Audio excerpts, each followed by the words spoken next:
बुलाती है यार मगर जाने का नहीं, घर बैठ के ही मैथ बनाने का सही। देखिए लॉकडाउन का जो हम लोग का भी देश में समस्या चल रहा है, कोरोना वायरस है, हमारा देश पूरे तरीके से लॉकडाउन है। हम लोगों को अपने देश को बचाने के लिए घर में ही रहना चाहिए। और आपको घर में रहते हुए भी हमने पढ़ने के लिए लगातार वीडियो क्लासेज आप लोगों के बीच डाल रहे हैं कि एकदम एक से बढ़िया एक वीडियो मैथ का, जीएस का। मैथ का मैं अपना वीडियो डाल रहा हूं, जीएस का मेरे साथ नीरज तिवारी है, उनका वीडियो आप लोगों के बीच लगातार आ रहा है। आप लोग उसका भरपूर फायदा उठाएं और घर पे रहें और सुरक्षित रहें। मैं वैभव सिंह बम्पी आप लोगों को अपने YouTube चैनल वैभव मैथमेटिक्स इंस्टीट्यूट में स्वागत करता हूं। और क्षेत्रमिति का तीसरा टॉपिक बेसिक कॉन्सेप्ट का मैं लेकर आया हूं, और एक बार फिर उसी मोटिव के साथ कि भूलने का टेंशन नहीं और रटने का भी झंझट नहीं, और एकदम बेहतरीन से बेहतरीन कॉन्सेप्ट के साथ मैं आज का आप वीडियो शुरू करता हूं। और पिछले मैंने अगर बेसिक कॉन्सेप्ट 2 की अगर बात किया जाए तो हमने वहां पे समलंब चतुर्भुज को छोड़ दिया था, नहीं पढ़ाया था, क्योंकि उस समय थोड़ा सा टेक्निकल प्रॉब्लम आ गया था।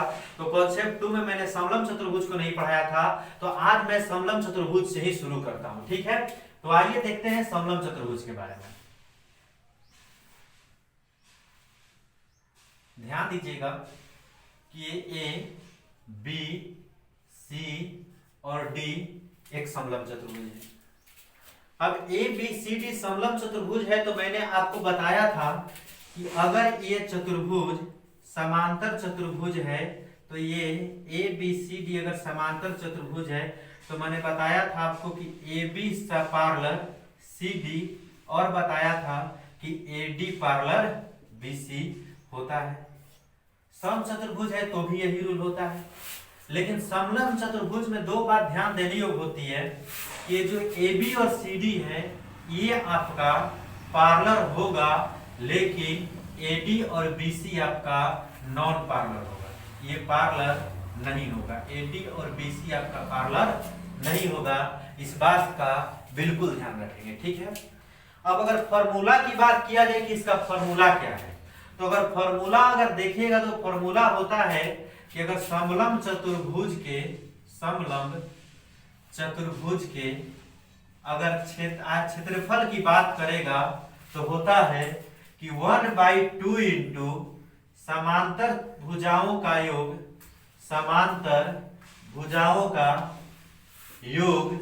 गुना ऊंचाई, समांतर भुजाओं का योग गुने ऊंचाई। अब देखना है कि समांतर भुजा कौन कौन सी है इसमें। अगर इसकी बात किया जाए तो आप ध्यान से देखिएगा तो 1/2। अब समांतर भुजा की इस अगर चतुर्भुज में बात करेगा तो पैरेलल कौन कौन है, तो हमने यहाँ पे लिखा है A B parallel C D है, यानी आसानी से लिख सकते हैं कि A B plus C D into अगर ऊंचाई की बात किया है तो ऊंचाई का काम कौन करेगा। तो देखिए ये जो है अगर समांतर नहीं है तो यहाँ लंब होगा, बिल्कुल नहीं होगा। तो लंब जब नहीं होगा तो ये तो एडी ऊंचाई का काम कर नहीं सकता, तो ऊंचाई का काम कौन करेगा। तो मैंने ऊंचाई का आपको डिफिनेशन बताया है कि दो की भुजाओं या दो केंद्रों के बीच की मिनिमम दूरी ऊंचाई कहलाती है।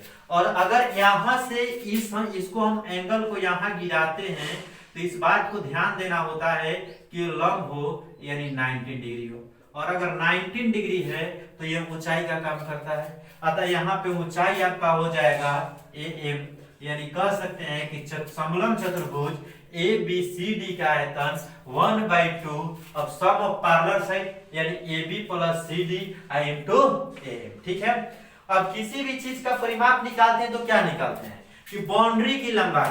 अब मान लीजिए त्रिभुज था तो हमने कह दिया कि तीनों भुजाओं का योग, ये जितना लंबा हो इसको ले लिए, ये जितना लंबा हो इसको ले लिए, ये जितना लंबा हो इसको ले लिए, तीनों को जोड़ दिए। अब चतुर्भुज है तो क्या करेंगे, इसको भी जोड़ेंगे, इसको भी जोड़ेंगे, इसको भी जोड़ेंगे, इसको भी जोड़ेंगे। यानी अगर आपसे पूछा जाए कि इसका परिमाप क्या होगा तो आप आसानी से कर सकते हैं कि A B plus B C plus C D plus A D, कोई प्रॉब्लम नहीं होना चाहिए, ठीक है। अब आगे मान लीजिए हम लोगों ने पीछे पढ़ चुका है समचतुर्भुज, समांतर चतुर्भुज, समलंब चतुर्भुज, आयत, वर्ग, इतना तो हमने क्लियर कर लिया है। अब बात आती है वृत्त की। या वृत्त का क्वेश्चन अगर आता है तो वृत्त के फॉर्मूला को देखते हैं, वृत्त के क्वेश्चन को देखते हैं और आगे बढ़ते हैं। ध्यान दीजिएगा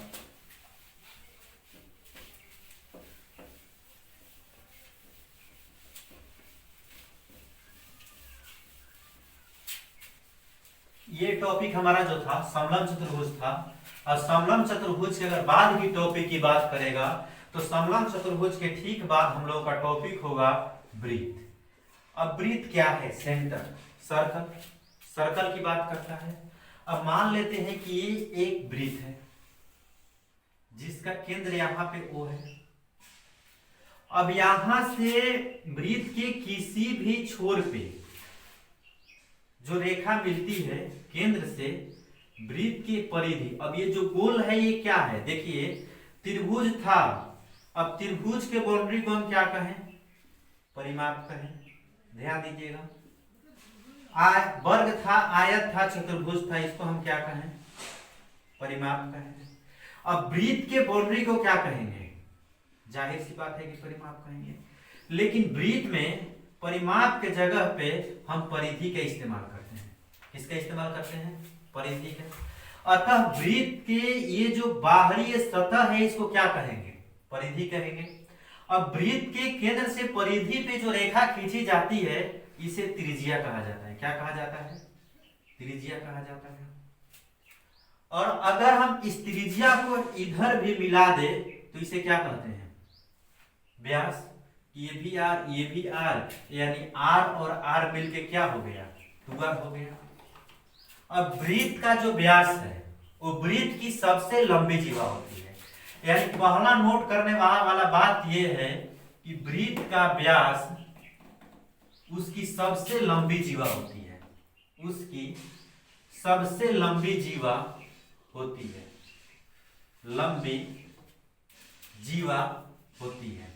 जैसे क्वेश्चन एग्जाम में पूछता है कि एक वृत्त जिसकी त्रिज्या 7 सेंटीमीटर है, एक वृत्त जिसकी त्रिज्या 7 सेंटीमीटर है तो इसकी सबसे लंबी जीवा की लंबाई निकालें। तो जब त्रिज्या हमको पता है तो सबसे लंबी जीवा निकालना कितना आसान है।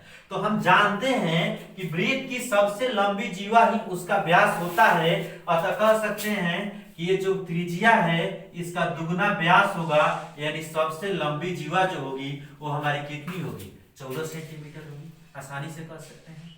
अब देखिए आगे, अब बात आती है हमारी क्षेत्रफल की, कि वृत्त का अगर क्षेत्रफल आपसे पूछ दिया जाए कि वृत्त का क्षेत्रफल क्या होगा, तो जरा समझिएगा कि वृत्त का क्षेत्रफल क्या होता है।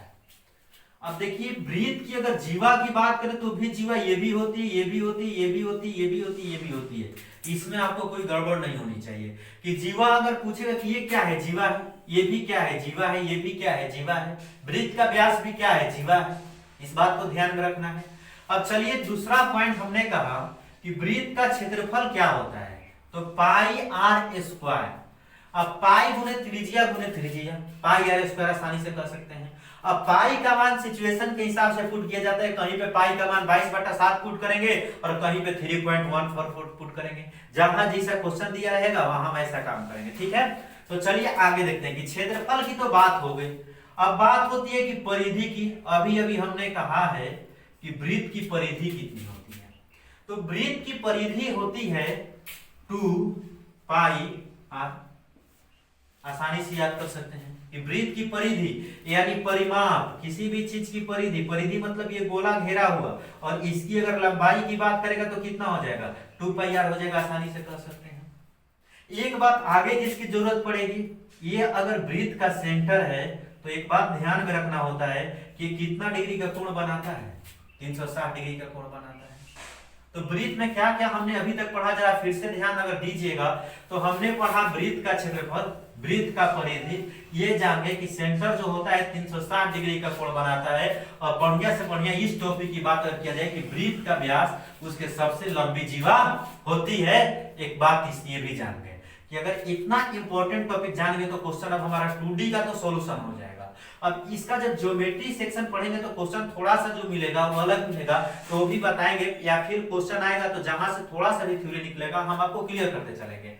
अभी वृत्त में इसी को पढ़ते हैं। अब वृत्त के बाद बारी आती है हमारी अर्धवृत्त की, कि वृत्त में के बाद एक क्वेश्चन आता है आपसे अर्धवृत्त। अब ध्यान दीजिएगा, अर्धवृत्त क्या है?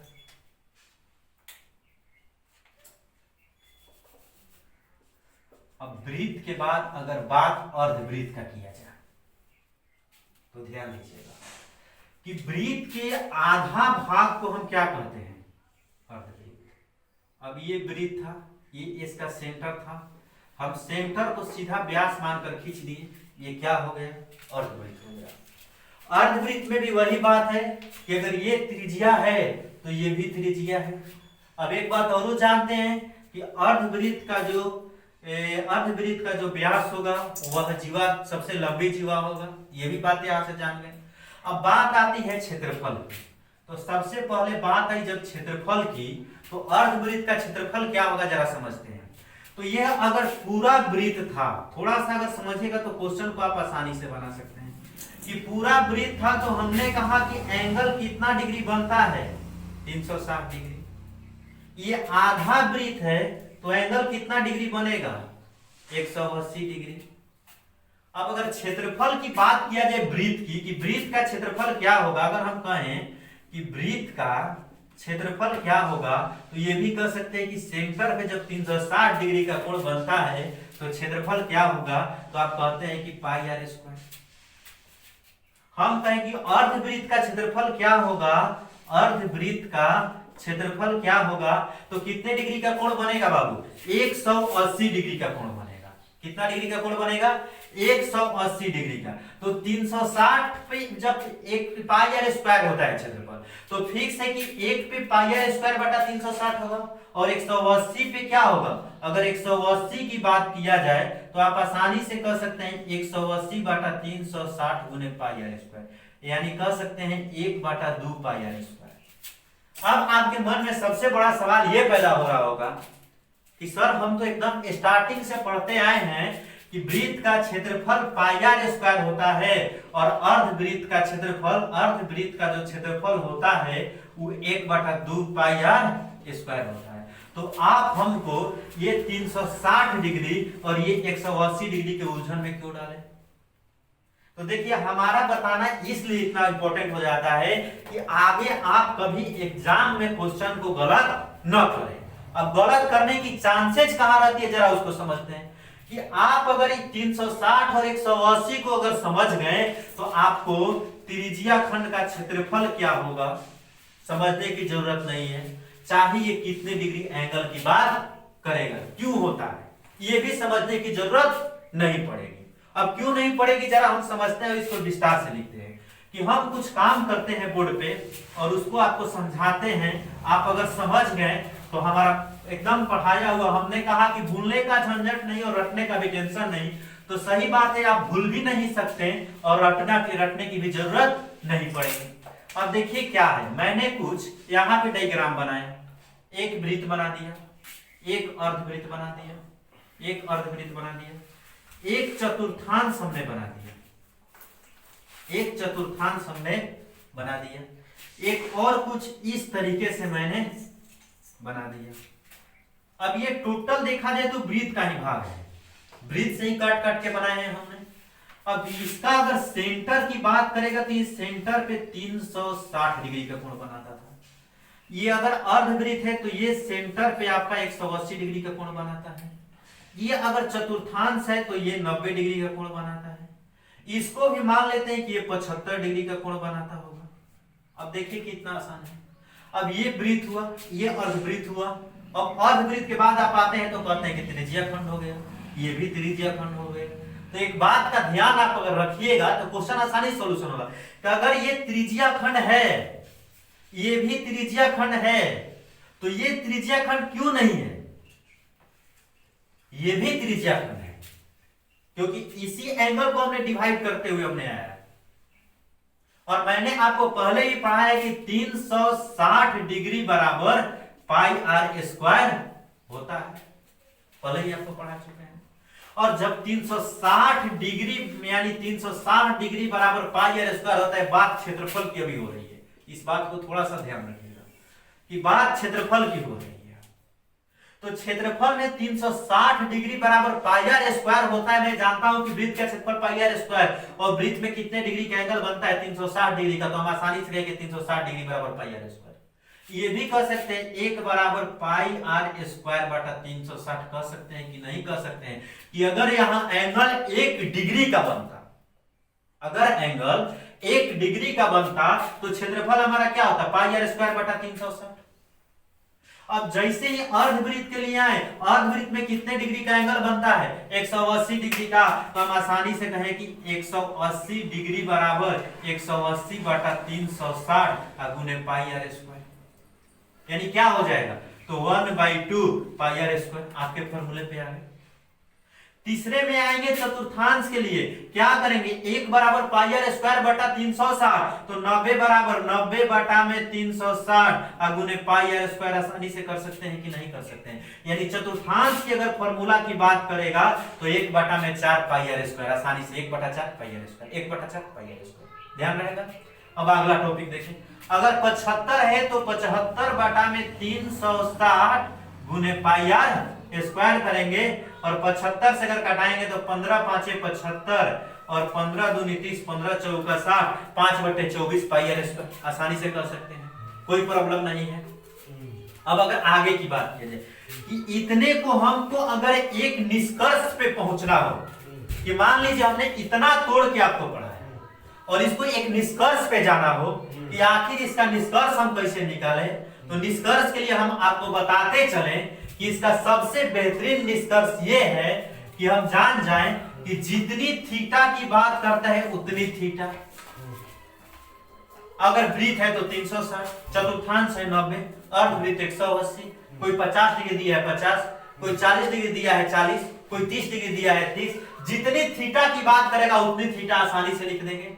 बटा में एक वृत्त का क्षेत्रफल कितना होता है, 360, अब गुने वृत्त का क्षेत्रफल यानी पाई आर स्क्वायर। आसानी से अगर वृत्त का एंगल की बात करेगा तो 360 गुने पाई आर स्क्वायर यानी वृत्त का क्षेत्रफल। अब कोई कहे आपसे कि मान लीजिए ये एक चतुर्थांश है जिसका मान 30 डिग्री है, आप इसका क्षेत्रफल कैसे निकालेंगे, तो अब फिर इसके लिए नहीं, थीटा बटा 360 गुने पाई आर स्क्वायर, क्या करेंगे कि 30 बटा 360 गुने पाई आर स्क्वायर, डायरेक्ट एकदम आसानी से याद, कोई प्रॉब्लम नहीं, कोई टेंशन नहीं, एक्स्ट्रा फॉर्मूला याद करने की आवश्यकता नहीं है। तो आज हमने क्या क्या अभी सीखा कि वृत्त का क्षेत्रफल, अर्धवृत्त का क्षेत्रफल या अर्धवृत्त या किसी भी त्रिज्या खंड का क्षेत्रफल अगर हमको निकालना हो तो हम आसानी से निकाल सकते हैं, हमको कोई टेंशन नहीं होने वाला है। अब चलते हैं, बात होती है परिमाप की, ध्यान दीजिएगा कि मान लीजिए ये हमारा क्षेत्रफल था, अब परिमाप की बात करते हैं।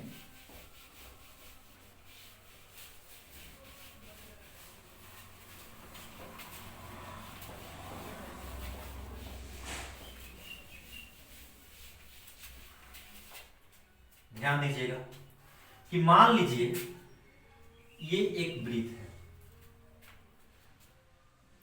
इसका मैंने परिमाप या परिधि हमने लिखवाया है, परिधि हमने लिखवाया है 2 पाई आर।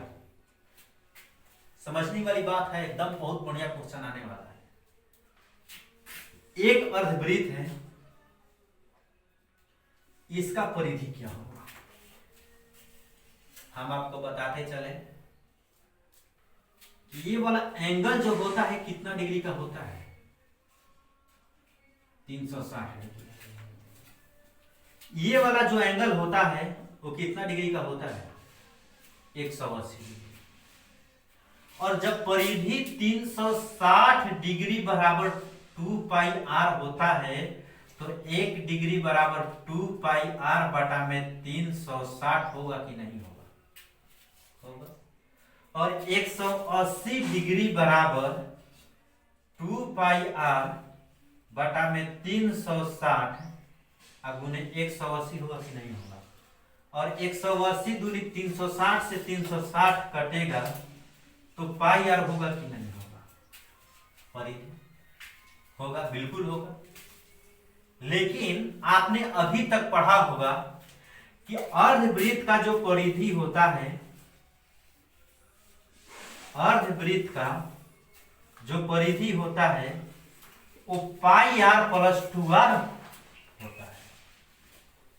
तो आपके मन में एक डाउट यहां से आता है, आ सकता है, हमने अगर पढ़ाया तो डाउट तो आता ही रहता है और उसका एक्सप्लेन हम करेंगे। क्या डाउट होगा आप जरा समझिएगा कि हमने तो अर्धवृत्त का परिधि पाई आर प्लस 2 आर कहा, अब ये पाई आर प्लस 2r क्यों होता है, पहला प्रॉब्लम।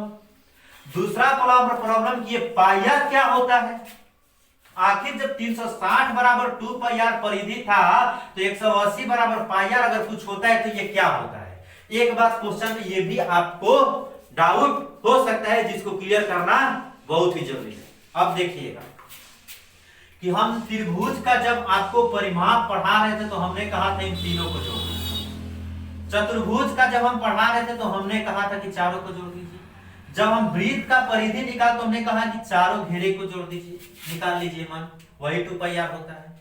अब जब इसका निकालने जाइएगा तो ध्यान दीजिएगा, अगर तो यहां से यहां तक के लिए ये पाई आर हो गया। अब ये भी तो एक लाइन है, इसको भी तो जोड़ेंगे। अब ये लाइन कितना है, तो ये आर है, ये आर है, आर और आर मिलके ये कितना हो गया, 2r। इसलिए कहा गया कि अर्धवृत्त का परिधि कितना होता है, तो पाई आर प्लस 2r होता है।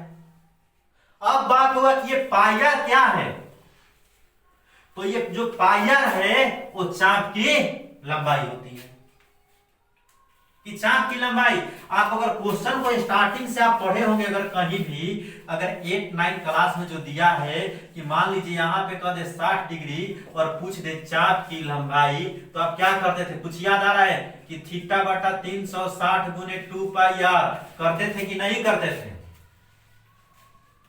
यानी वृत्त का हम केवल आधा करें, मतलब इसका निकाल रहे, इसका मान कहां निकाल रहे, परिधि में। यानी अगर इसको निकाल रहे तो ये क्या कहेंगे कि ये क्या है, तो ये चाप की लंबाई, यानी चाप की लंबाई अर्धवृत्त की कितनी होती है, पाई आर होती है। ध्यान रहेगा। अब आगे क्वेश्चन पे जरा ध्यान देते हैं, जरा समझिएगा कि क्वेश्चन तो बहुत इंपॉर्टेंट है, और इंपॉर्टेंट क्या है अब जरा समझिएगा। फर्स्ट क्वेश्चन कहां पे है, तो देखिए क्वेश्चन एक दे देता है कि एक 7 सेंटीमीटर त्रिज्या और 60 डिग्री कोण वाले त्रिज्या खंड का परिधि ज्ञात करें। देखिए क्वेश्चन क्या होता है कि क्वेश्चन एग्जाम में मान लीजिए आ गया कि एक 7 सेंटीमीटर त्रिज्या और 60 डिग्री केंद्रीय कोण वाले त्रिज्या खंड का परिधि निकाले। अब प्रॉब्लम कहां पे है, जरा समझिएगा कि हमने अभी भी बताया कि अगर ये अर्धवृत्त है तो 180 डिग्री का कोण बनाता है, और जब 360 डिग्री का कोण बना रहा था तो परिधि हमारा 2 पाई आर हो रहा था, क्योंकि ये पूरा हम कवर कर रहे थे। लेकिन जैसे ही 180 डिग्री की बात करेगा तो हमने कहा ये पाई आर होता है, और ये क्या है, तो अगर ये केवल घेरा है तो ये क्या है, तो चाप की लंबाई है, चाप की लंबाई है। अब गलती कहां पे होती है, जरा समझिएगा कि जब 60 डिग्री केंद्रीय कोण कहा है और त्रिज्या खंड का परिमाप परिधि पूछा है, लड़के क्या करते हैं, कहां पे मिस्टेक होती है, तो जैसे ही त्रिज्या खंड का परिधि दिखाई दिया ना, बच्चे आसानी से कहते हैं कि चाप की लंबाई बराबर थीटा बटा 360 गुने 2 पाई आर होना भी चाहिए। कि अगर यहां पे मान लेते हैं कि ये थीटा हो और चाप की लंबाई ये वाला पूछे, तो जैसे 180 बराबर पाई आर, तो थीटा बराबर पाई आर बटा 180 कर सकते हैं कि नहीं कर सकते हैं? कर सकते हैं ना। 180 बराबर पाई आर, 1 बराबर पाई आर बटे 180, तो थीटा बराबर पाई आर थीटा बटा 180। आप वही करते हैं कि थीटा बटा 360 गुने 2 पाई आर, 2 से कटेगा 180, वही आपका आ गया, आप वही करते हैं। लेकिन ये आपका चाप की लंबाई, अब चाप की लंबाई कहां से कहां तक है, तो यहां से यहां तक है, ये कहां है, और परिधि में क्या है, हम अभी आपको बता रहे थे कि अगर इसका परिधि निकालना है तीनों के लंबाई को जोड़ना होता था। यानी इसको हम परिधि में क्यों छोड़ेंगे, यानी किसी भी त्रिज्या खंड का अगर परिधि निकालना हो तो हम एक फॉर्मूला आसानी से यहां आप समझ गए होंगे कि अगर मान लीजिए त्रिज्या खंड का परिधि निकालना है, कि त्रिज्या खंड का परिधि क्या होगा, तो आप आसानी से कह सकते हैं कि चाप की लंबाई आप प्लस 2 ध्यान रहेगा। अब इसको निकालने जाएंगे तो क्या होगा, 60/360 यानी 1/6 गुने 2, पाई का मान क्या हो जाएगा 22/7, आर का मान क्या हो जाएगा 7। आसानी से निकाल सकते हैं, कोई प्रॉब्लम होने वाला नहीं है, आसानी से बन भी सकता है। लेकिन अभी +2 और करेंगे तो 7 2 14 और जोड़ना पड़ेगा, अगर पूरी पूछा है तो कोई दिक्कत नहीं। अब बन सकता है क्वेश्चन जैसे जैसे इसके बाद मान लीजिए अभी हम बेसिक कॉन्सेप्ट जो चला रहे हैं, बेसिक कॉन्सेप्ट चलाने के बाद जैसे ही मैं सॉल्यूशन कराने क्वेश्चन का आऊंगा तो एक बेहतरीन से बेहतरीन कंटेंट का क्वेश्चन दिखेगा और बेहतरीन से बेहतरीन क्वेश्चन दिखेगा और कहीं पे आपका समस्या नहीं रहेगा। एकदम स्टैंडर्ड 1 से लेकर आपको स्टैंडर्ड हाई स्टैंडर्ड तक का सॉल्यूशन क्वेश्चन कराया जाएगा और सारे क्वेश्चन हाई स्टैंडर्ड का क्वेश्चन है, इतनी आसानी से बनाइएगा कि पूरी जिंदगी नहीं भूलिएगा, कहेगा सर हम तो एकदम आसानी से बना सकते हैं, कोई प्रॉब्लम हमको नहीं हो रहा है, इतना अच्छे से बना रहे हैं। आप अभी बुक उठाइएगा तो वही होगा कि क्वेश्चन देखे नहीं आंसर एकदम बनेगा, आंसर एकदम आएगा, ज्यादा समय देने की आवश्यकता नहीं है। अब देखिए आगे बताते हैं कि ये हमारा अभी वृत्त और अर्धवृत्त और त्रिज्या खंड की बात हो रही थी और वृत्त और अर्धवृत्त और त्रिज्या खंड के बाद हमारा कुछ टॉपिक बचा था पीछे। हमने कहा था कि त्रिभुज का आप क्वेश्चन तो सॉल्यूशन करेंगे लेकिन त्रिभुज के साथ में अगर वृत्त की बात करेगा तो क्या आप क्वेश्चन सॉल्यूशन कर पाएंगे, तो नहीं कर पाएंगे। जरा ध्यान दीजिएगा कि त्रिभुज के साथ अगर वृत्त की बात करेगा कि मान लीजिए ये एक त्रिभुज है, जरा ध्यान दीजिए कितना आसान क्वेश्चन मिलेगा आपको और कितनी आसानी से हम पढ़ाने वाले हैं। ये अर्धवृत्त है, एक वृत्त है अंदर, ये भी एक त्रिभुज है और यहां भी एक वृत्त है बाहर। जरा समझिएगा,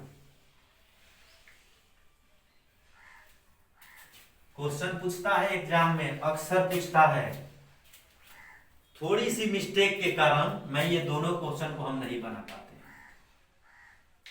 कहां पे बनता है ये भी बात बता दे, तो अगर समबाहु त्रिभुज पूछ दिया तो बना दिए कि समबाहु त्रिभुज के अंतःवृत्त की त्रिज्या या परिवृत्त की त्रिज्या पूछ दिया, बना दिए, क्योंकि अक्सर आंसर याद रहता है, ऑप्शन याद रहता है कि इसका फॉर्मूला क्या होता है। और आपको समकोण त्रिभुज पूछ दिया, वो भी परिवृत्त, तो ज्यादा बनाने की चांसेस होती है, अंतःवृत्त की चांसेस कम। तो आखिर इस समस्या से कितने दिन चलाते हैं कि समबाहु पूछ दिया तो हमने बना दिया, समकोण पूछ दिया तो हमने बना दिया, तो कब तक समबाहु और समकोण से केवल हमारा क्वेश्चन का सॉल्यूशन होता रहेगा? मैं ये पूछ रहा हूं आपसे कि कब तक होता रहेगा? आज, कल, परसों, उसके बाद क्या? उसके बाद भी क्वेश्चन का सॉल्यूशन हो पाएगा? हमको तो नहीं लगता है कि हो पाएगा। तो क्या करेंगे? एक एक क्वेश्चन का महत्व होता है एग्जाम में। एक एक क्वेश्चन आपकी जिंदगी बना सकती है और आपकी जिंदगी बिगाड़ सकती है। एक एक मिनट के समय को आप समझिए कि एक एक मिनट आपके लिए बहुमूल्य है और आप तैयारी करते हैं, आप सोचते हैं आप 1 मिनट अगर नहीं पढ़ाई करते हैं तो आपका पूरा दिन, पूरा समय बेकार चला जाता है। एक बात हम आपको बता रहे हैं। और आप जिस दिन नहीं पढ़ते, एक दिन नहीं पढ़ते, आप सोचते हैं क्या नहीं पढ़ेंगे, कल पढ़ेंगे, तो आपको बता दे कि आप अगर एक दिन नहीं पढ़ते हैं तो उन 1 लाख लड़कों से पीछे चले जाते हैं जो उस दिन पढ़ता है। इसीलिए हर एक पॉइंट पे ध्यान देना जरूरी है। जितनी पॉइंट मैं बता रहा हूं उसमें बढ़िया से ध्यान दीजिए और एकदम ध्यान दीजिए और हमारे कंटेंट को पूरी तरीके से समझते रहिए। तो ध्यान दीजिए क्या होता है कि अब हमको किसी भी त्रिभुज के लिए, अंतःवृत्त, परिवृत्त के लिए अलग अलग फॉर्मूला पढ़ने की आवश्यकता नहीं है। समबाहु पूछ दिया तो याद था, सर याद करवाए थे, विषमबाहु पूछ दिया तो सर याद नहीं करवाए, अब क्या करेंगे? भाई कोई बात नहीं, सर याद करवाए थे, अब भूल गए होंगे, लेकिन हम आपको याद करवा देते हैं। जरा समझिएगा कि किसी भी त्रिभुज के अंतःवृत्त की त्रिज्या की अगर बात करेगा तो क्या कहेंगे? जरा समझिएगा कि किसी भी त्रिभुज के अगर अंतःवृत्त की त्रिज्या की बात कहेगा तो लिखेंगे त्रिभुज का क्षेत्रफल अब बटा में। अब इसका मतलब समझते हैं कि नहीं समझते हैं? एक्सप्लेन हमको करना पड़ेगा। हम आपको त्रिभुज में बता चुके हैं कि S बराबर क्या होता है, कह सकते हैं कि S बराबर अर्ध परिमाप। क्या का होता है? तो S बराबर अर्ध परिमाप। अगर ये त्रिभुज है ये ABC तो S बराबर कह सकते हैं A plus B plus C by 2। और होता ही आप क्षेत्रफल निकालने के लिए जो फॉर्मूला हीरो का पढ़ाए थे वो यही ना होता है S into S minus A into S minus B into S minus C। तो वही होता है कि त्रिभुज का क्षेत्रफल बटा में S। कोई भी फॉर्मूला, कोई भी क्वेश्चन, समबाहु मिल गया, ये समबाहु है। क्या करेंगे? त्रिभुज का क्षेत्रफल क्या होता है? √3/4 भुजा स्क्वायर। एस का मतलब क्या हो जाएगा? ए 3a आधा मतलब 3a बटे 2 हो जाएगा। एक ए से एक ए डिवाइड किया, √3 से √3 डिवाइड किए, 2 से 2 बार में कट गया, बच गया a बटे 2 √3। अब बताइए आप इसको रटते हैं? हमने कहा कि सारे के लिए अलग अलग क्यों रटें? विषमबाहु किया, क्या किए? त्रिभुज का क्षेत्रफल निकाले बटा में एस कर दिया, क्वेश्चन बन गया। समकोण पूछा, ये 3, 4, 5 सेंटीमीटर का एक वृत्त है, इसका आप अंतःवृत्त का त्रिज्या निकाले। क्या करेंगे? कुछ करेंगे? 4 12 का आधा 6 होता है, बटा 5 4 9 3 12 का आधा 6 होता है, यानी 1 सेंटीमीटर। आसानी से कर दिए। दिमाग इसके लिए फॉर्मूला अलग रटे, इसके लिए फॉर्मूला अलग रटे। अरे भाई कितना रटेंगे? हमारा इसका भी तो लिमिट है, इसको भी तो समझेंगे कि इसका हमारा लिमिट कितना तक है। इसके लिमिट के ही अनुसार चलना पड़ेगा ना। तो अब आज के बाद आसानी से अगर मान लीजिए कोई भी आपसे पूछे कि त्रिभुज के अंतःवृत्त की त्रिज्या, तो अभी ना कि सब समबाहु का याद है, विषमबाहु का याद नहीं है, हमको सबका याद है। का तो त्रिभुज का क्षेत्रफल बटा में अर्ध परिमाप। विषमबाहु पूछ दिया, विषमबाहु का बना दिए, समबाहु पूछ दिया, समबाहु का बना दिए। अब आगे देखिएगा, अगला क्वेश्चन आपको बताते चलते हैं। ये तो अंतःवृत्त था, अब परिवृत्त कहेगा तो क्या होगा? जरा समझिएगा कि परिवृत्त अगर कहता है तो क्या होगा। तो अगर वो परिवृत्त है, देखिए इसको भी चाहे तो तोड़ सकते हैं, सिद्ध कर सकते हैं, लेकिन इसकी अभी हमें आवश्यकता नहीं है। जो आवश्यकता है उसी को हम जानने आए हैं। ठीक है कि अगर उसका परिवृत्त का हमको त्रिज्या निकालना है कि किसी भी त्रिभुज कैसा भी हो, त्रिभुज का हमको अगर परिवृत्त की त्रिज्या निकालनी है तो ज्यादा दिमाग लगाने की आवश्यकता नहीं है। क्या करेंगे? तो तीनों भुजाओं का गुना कराएंगे कि है ए है बी है सी है। क्या करेंगे कि ए बी सी बटा में 4 गुने त्रिभुज का क्षेत्रफल। ध्यान रहेगा, भूलना नहीं है कि ए बी सी बटा में 4 गुने त्रिभुज का क्षेत्रफल। समबाहु का आपको याद है, उसको प्रूव करके अभी देते हैं आपको कि मान लीजिए ये एक समबाहु त्रिभुज है, आपको याद है। क्या करिएगा? ए बी सी का गुना कराइएगा तो ऊपर ए क्यूब 4 गुने त्रिभुज का क्षेत्रफल होता है √3/4 अब भुजा स्क्वायर। ए स्क्वायर से ये A2 को खत्म हो गया, 4 से 4 खत्म हो गया, क्या बच गया? A बटा √3। इसी को नहीं याद किए हैं आप? A बटे √3 को, A बटा √3 कहां से है? तो यहीं से आया है। अब आपको विषमबाहु करेगा तो नहीं निकल सकता, निकलेगा। कोई सा भी त्रिभुज के नहीं निकल सकता, निकलेगा। अब मान लीजिए कोई क्वेश्चन कह दिया कि त्रिभुज के तीनों भुजाओं का गुणनफल 120, क्षेत्रफल 20, परिवृत्त का त्रिज्या क्या होगा? आसानी से निकाल लेंगे। अब तो सारा बात जानते हैं, अब क्या प्रॉब्लम? अब तो कोई प्रॉब्लम नहीं होने वाला।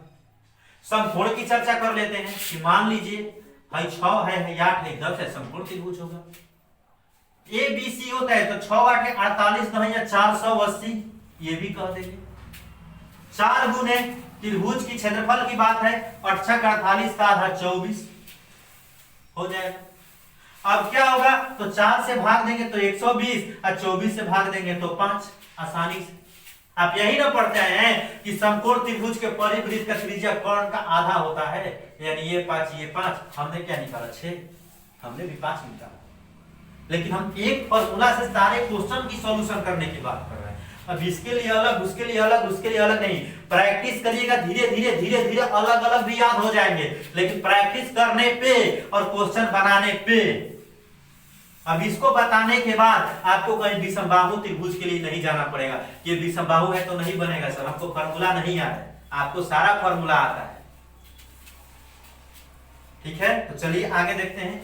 ये तो त्रिभुज के समवृत्त की बात हो रही थी।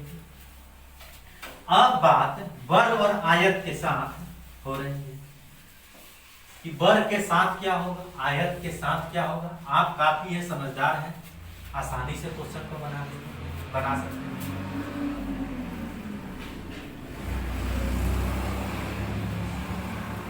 जरा समझिएगा कि अगर वृत्त के वर्ग के अंदर अगर वृत्त की बात करें और आयत के अंतःवृत्त की बात करें, ठीक है। पहली बात है कि वर्ग के अंतःवृत्त, वर्ग के चारों भुजा आप जानते हैं क्या होता है, बराबर होता है। दूसरी बात, आयत की अंतःवृत्त की बात करते हैं कि आयत का अंतःवृत्त है। देखिए क्वेश्चन जो होता है एकदम आसान होता है, आपको एग्जाम में एकदम आसान क्वेश्चन मिलता है। भारी क्वेश्चन आते कहां हैं, थोड़ा सा इधर उधर मिला आप परेशान होने लगते हैं, लेकिन क्वेश्चन भी बहुत हल्का होता है। अब देखिए, अगर वृत्त में हम एक बड़ी सी बड़ी अगर रेखा खींचे, ये वर्ग आयत वृत्त की बात हो रही है, जरा समझिएगा कि किसकी बात हो रही है, वर्ग की, आयत की और वृत्त की।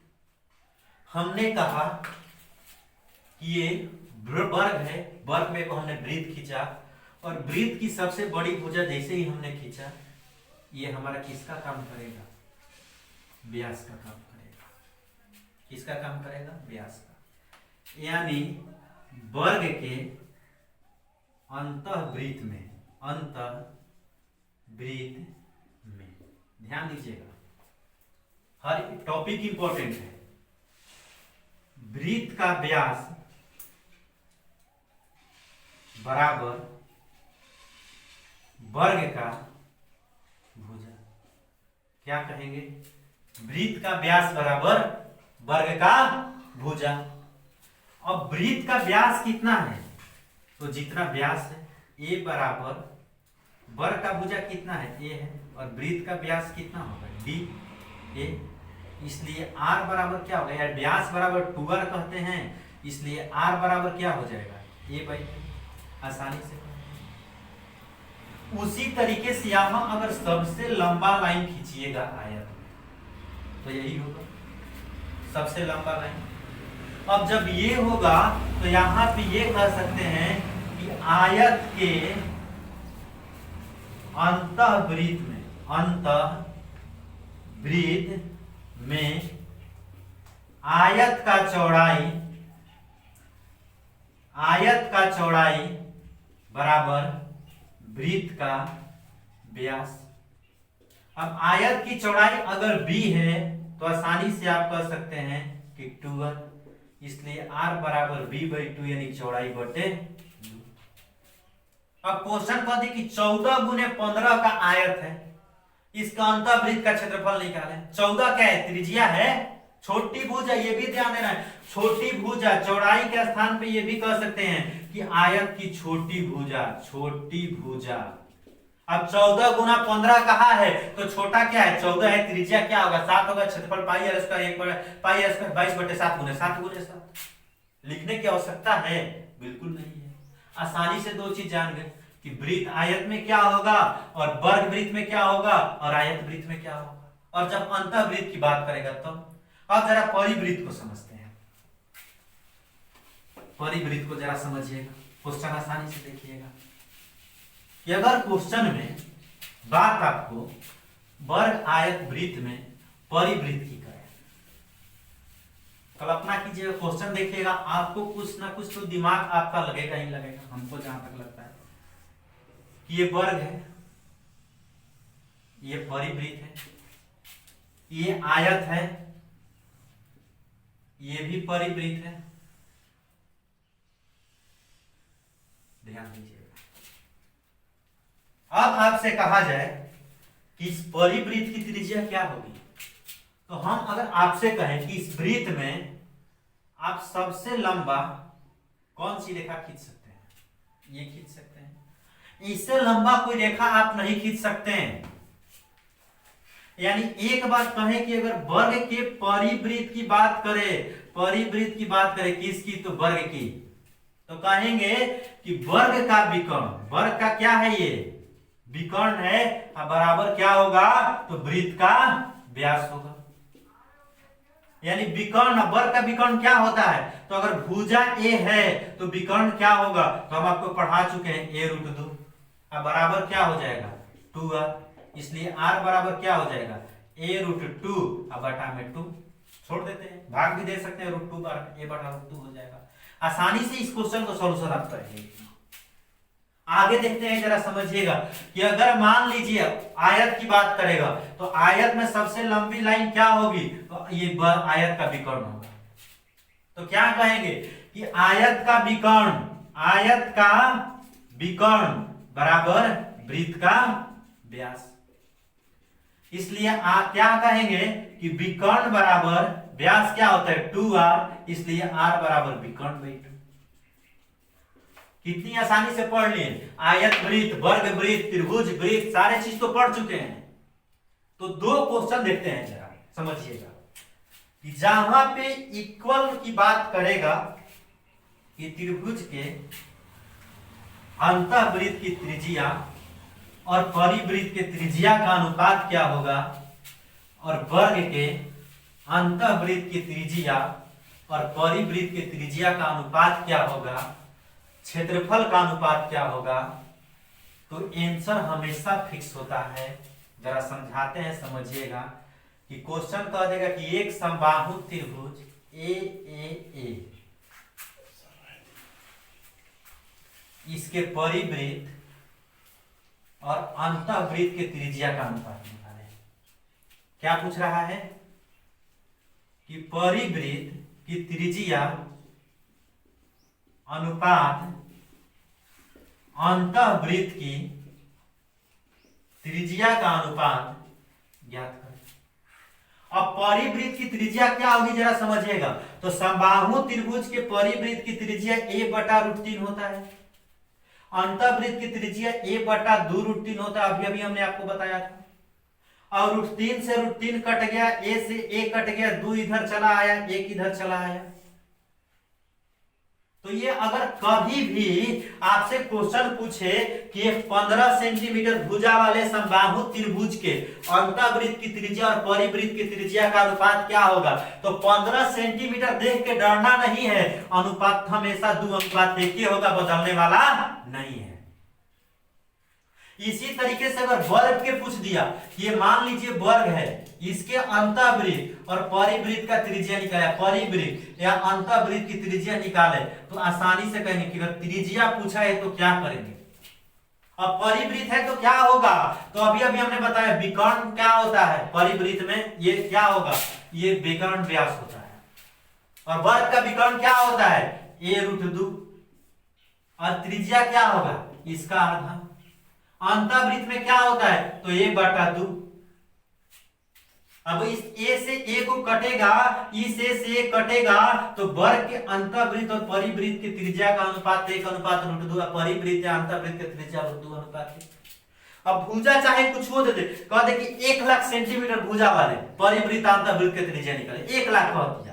अब परिवृत्त अंतःवृत्त की त्रिज्या पूछा, क्या करेंगे, तो एकदम याद है कि सर √2:1, एकदम हमने क्वेश्चन पूछा और आपने आंसर बोला √2:1। हमने कहा कि 55 लाख भुजा वाले समबाहु त्रिभुज के परिवृत्त और अंतःवृत्त के त्रिज्या का अनुपात निकाल। समबाहु त्रिभुज है, आपने कहा सर 55 लाख से हमको कोई मतलब नहीं, आंसर 2:1 होगा।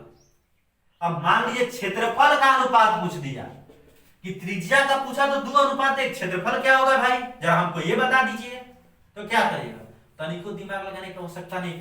2 का स्क्वायर 4, 1 का स्क्वायर 1, क्षेत्रफल का अनुपात 4:1, भुजा 55 लाख हो या 1 करोड़ हो चाहे 55 करोड़ हो, कोई फर्क नहीं पड़ने वाला है। अगर समबाहु त्रिभुज है या समद्विबाहु त्रिभुज है तो क्षेत्रफल का अनुपात अंतःवृत्त के क्षेत्रफल का अनुपात क्या होगा, 4:1 ही होगा। अब वर्ग को देखते हैं कि यहां पे अगर क्षेत्रफल का अनुपात त्रिज्या का अनुपात था ये, अगर क्षेत्रफल का अनुपात पूछ देगा तो क्या होगा, तो √2 का स्क्वायर 2, 1 का स्क्वायर 1। आसानी से क्वेश्चन का सॉल्यूशन कर चुके हैं। तो आज हमको लगता है कि आप लोगों को सारी बातें हमारी समझ में आई होगी।